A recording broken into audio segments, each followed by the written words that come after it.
Hey guys, Wrench Mason Allen here for some more attribute training. Let's do it! So our goal today, guys, is to find some martial arts techniques that are simple in nature, but apply across multiple palettes of martial arts. We're going to be learning some more advanced single attacks that can also apply to movements with our Arnis stick. We're also going to cover a couple of different basic combinations. And of course, you can expect to have an awesome workout today, guys, so let's get started.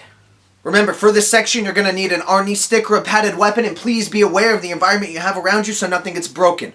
Alright, first things first, guys, this is nothing new to any of you guys. I'm just going to practice my movement. Remember, guys, when I'm in my guarding stance, I have my microphone, cell phone. So one hand, whatever side is in front, that hand's going to be extended a little farther out. This other hand is going to be my secondary line of defense back here, protecting my moneymaker. If I switch stances, that's okay too. Never crisscross my feet, face multiple different directions. And the secondary hand stays up, protecting my face. Very similar concept for my Arnis stance. My front foot is going to have the same side as whatever hand is holding my Arnis weapon, and that makes it my strong side. My cover hand is right here, getting ready for sensitivity drills when we get into more advanced concepts. And again, protecting my moneymaker. I move around facing different directions. And just for fun today, guys, if you switch stances, also switch hands. And remember the benefit that that stick gives us. By pointing it out at my opponent, it's going to give me an extra reach factor. So if I have my stick in my right hand, but my left foot is in front, farthest I'll be able to reach towards my target here is only hitting to the surface. But by switching and putting that same side that's holding the stick in front, even if that foot goes into the same place, I now have lots extra reach. If I told you there was a universal concept that would increase the length of your strikes by maybe up to 4 inches, would you want to know what it is? You just learned it! Before we continue, guys, we're going to drop down, we're going to do some exercises with our sticks, and we're going to start out with a round of push-ups. So on our push-ups, we're going to lay our stick flat like so. I'm going to have one hand on top, one hand on the bottom. Now in between each push-up, I'm going to switch that grip. I have a 20-second round on the clock starting in 3, 2, 1, let's go!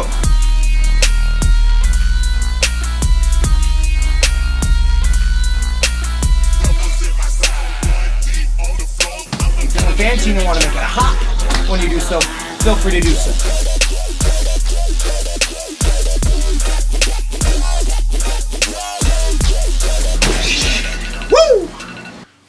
So now what we're going to do, guys, we're just going to go over a basic jab cross and its Arnis equivalent.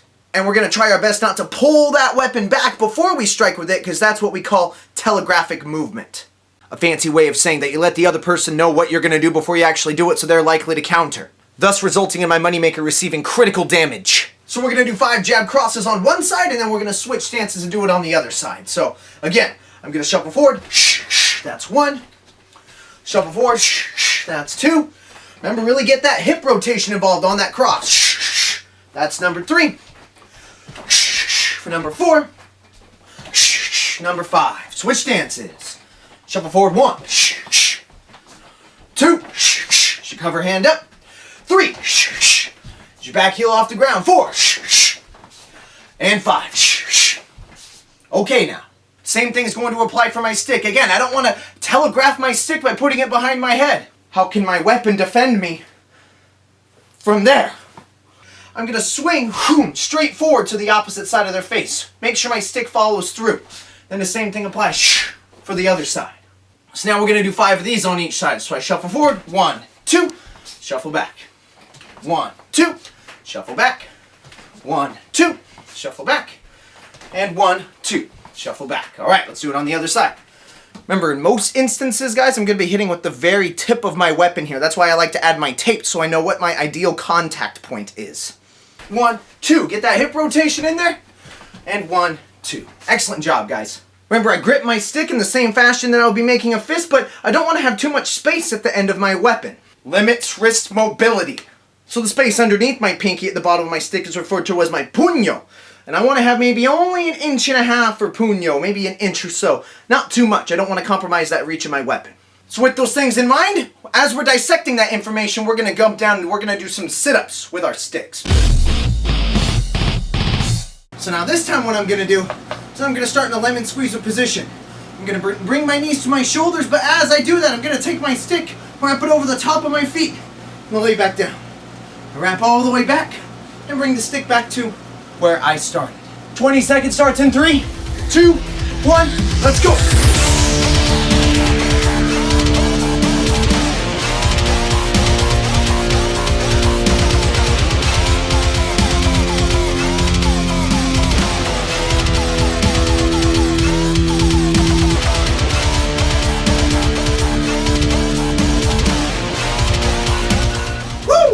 The next open hand technique we're going to go over is a back knuckle. So I have my front hand in front, and that's the same side I'm going to strike with. I'm going to bring my hand ever so slightly in, rotate my palm towards me so my knuckles face out. I'm going to make contact with those same big knuckles as I would on a jab or a cross. And of course the same rules apply for the other side. So now we're going to do 5 of these on each side. So we're going to start slow, rotate that hand out as I shuffle forward, reach all the way out, keep your chin tucked in, back. Now I'll do 4 a little faster.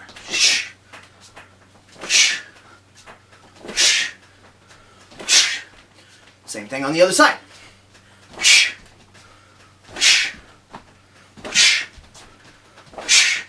Remember, really reach out, bam, hit with that arm nice and extended out, and then of course shuffle out of range when you're done. Now we're going to get our stick involved, and this is going to be what we call a watik motion. Remember, the goal is to simulate the desired effect of a back knuckle in this case. So this is the motion that I'm going for, guys. I'm not going to extend any more than 180 degrees, and I want to rotate basically around the axis of my wrist.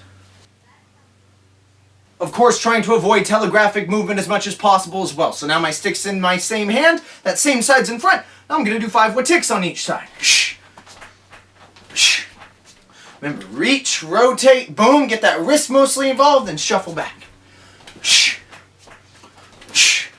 Same thing other side. Check your puño, check your stance. Remember, reach. Alright, so the next one's a little bit more advanced. I'm going to go over what some call a casting punch.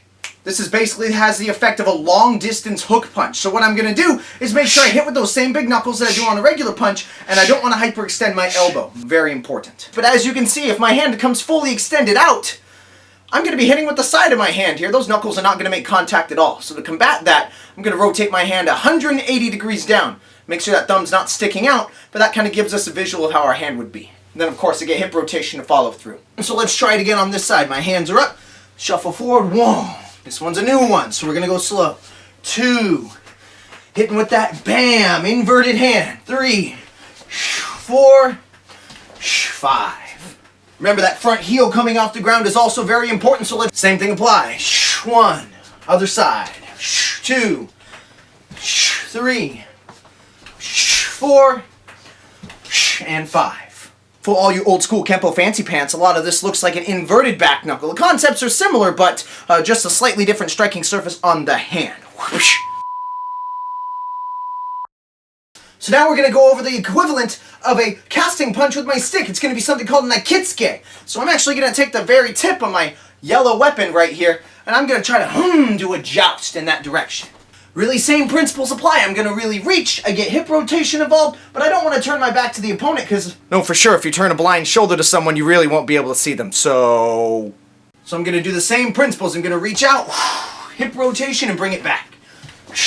2, 3, is your cover hand here or is it up here? Let's do that Arnis cover hand. 4, and 5. Same thing on the other side. Check your puño.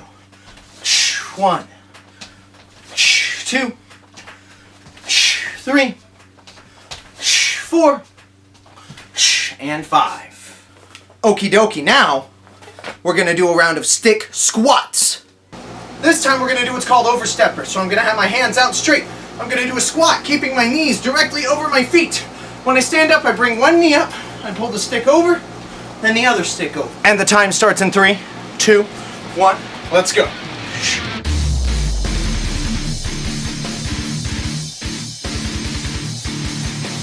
Is that left leg giving anyone else any trouble?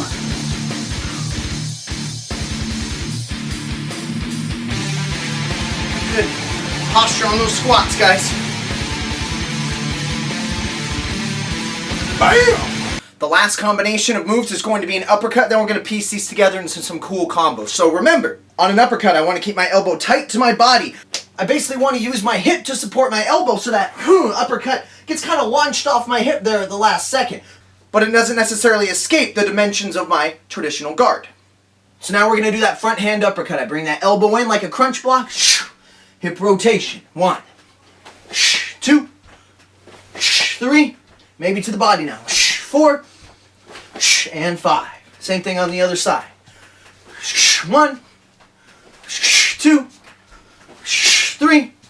To the body. 4 and 5. All right. I think you know where I'm going with this. It's stick time, baby. So now I'm going to do a figure 8 motion.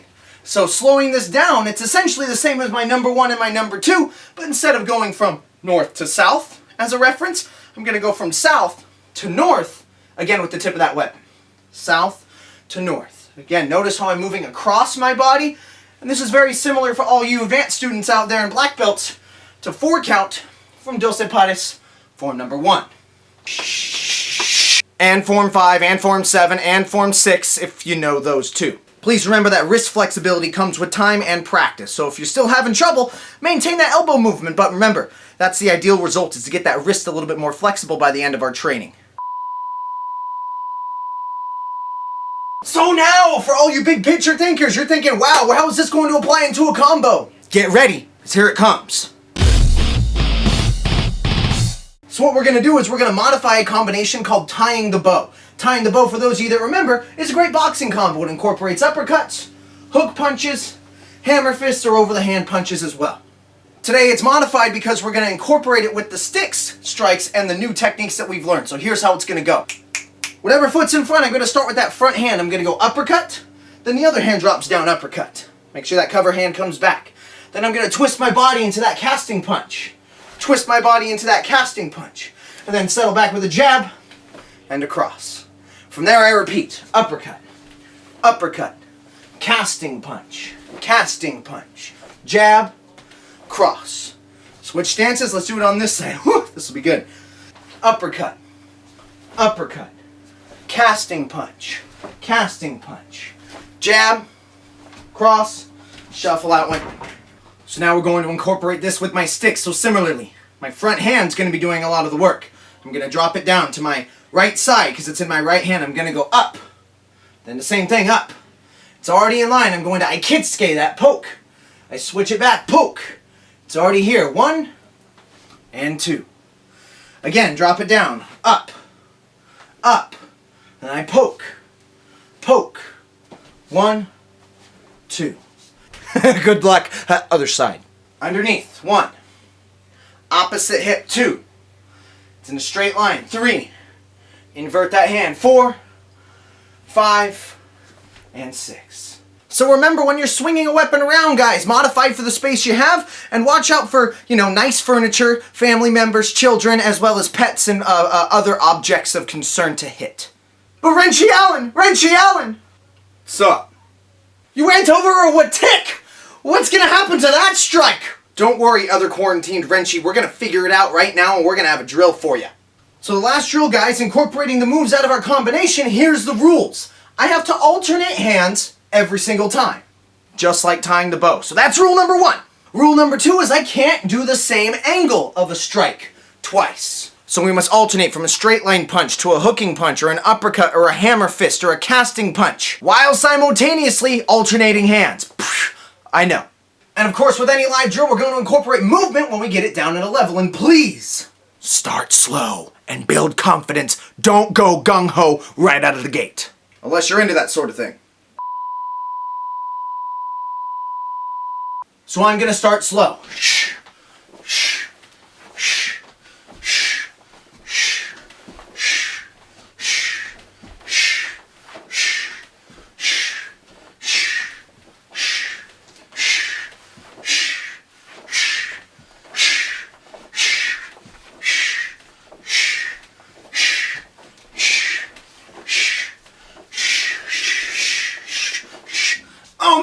I sped up a little bit too fast. I did 2 casting punches in a row, so that means I owe 5 push-ups. I'm sorry. I'll never make that mistake ever again. Ah!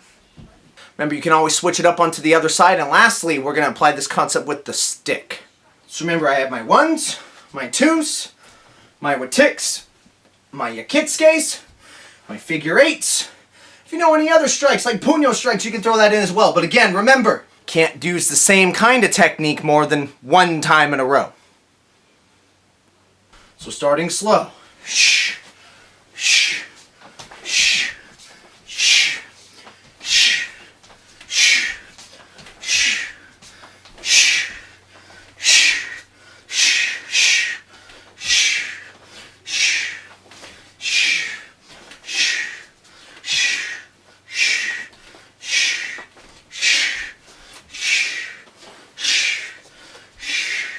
shh, uh-oh.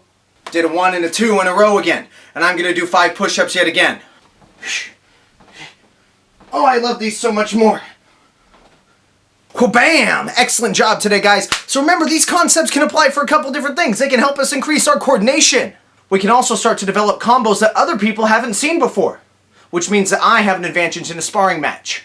Hopefully we're spingity the same lingity, whatever that means. Remember, guys, lots of these drills are difficult, especially for someone that doesn't have Arnis or boxing experience. So start slow, build momentum, and we have the ability right now to do this whole pause thing where you can pause, rewind, and go forward. Imagine trying to do that to your instructor when they're teaching. Hey, guys, so we're going to go over... Stop right now! So take advantage of those resources that you have, guys. Thank you so much for your training today. Oos!